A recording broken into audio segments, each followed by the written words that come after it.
بسم الله الرحمن الرحيم نحمده ونصلي ونسلم على رسوله الكريم أما بعد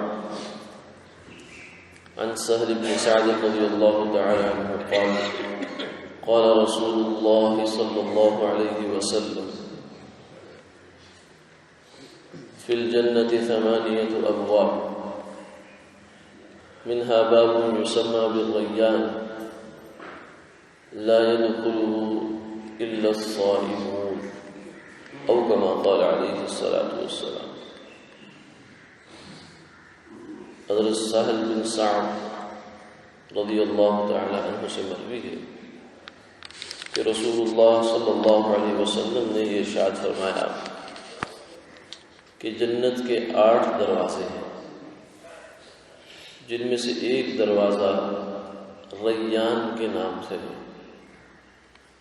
اس دروازے سے صرف روزہ دار داخل ہوں گے۔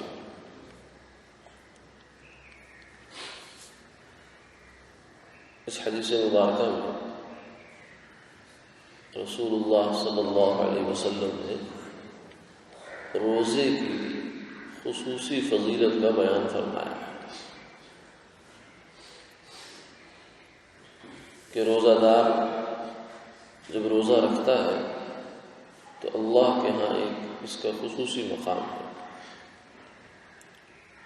اس لیے جنت کے 8 دروازے ہیں، یعنی 8 قسم کے اعمال یا 8 قسم کے درجات ہوں گے، تو ہر قسم کے عمل والا انسان اسی دروازے سے کب جنت میں داخل ہو جائے۔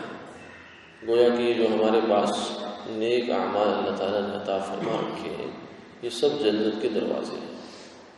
جس دروازے سے مرضی ہے جنت میں انسان داخل ہو جائے۔ نماز بھی ایک نیک عمل ہے، یہ بھی جنت کا دروازہ ہے، روزہ ہے، زکوٰۃ ہے، حج ہے، اور جو خاص طور سے روزہ ہے پھر اس کی تو بات ہی کچھ اور ہے، اس لیے کہ روزہ اللہ کو بہت محبوب ہے۔ فرمایا الصوم لی وانا اجزی بہ، روزہ میرے لیے اور میں ہی اس کی جزا دوں گا۔ یعنی اس کو اللہ تعالیٰ نے اپنا خاص معاملہ فرمایا، کیوں؟ اس لیے کہ روزہ سراپا اخلاص ہے۔ روزہ صرف نیت ہی نیت ہوتی ہے اس کے اندر، باقی کچھ نظر نہیں آتا اس کا۔ صبح سے شام تک انسان نے کچھ نہیں کھایا تو دیکھنے والا یہ نہیں دیکھ سکتا، دیکھ کر بتا سکتا کہ اس کا روزہ ہے یا نہیں ہے، کیونکہ وہ عمل نظر نہیں آتا۔ وہ تو صرف بچنا ہے کھانے پینے سے اور ان چیزوں سے، اور نیت اللہ کو راضی کرنے کی۔ تو یہ جب اتنا وہ مخلصانہ عمل ہے تو فرمایا کہ اس کی جزا بھی میں ہی دوں گا۔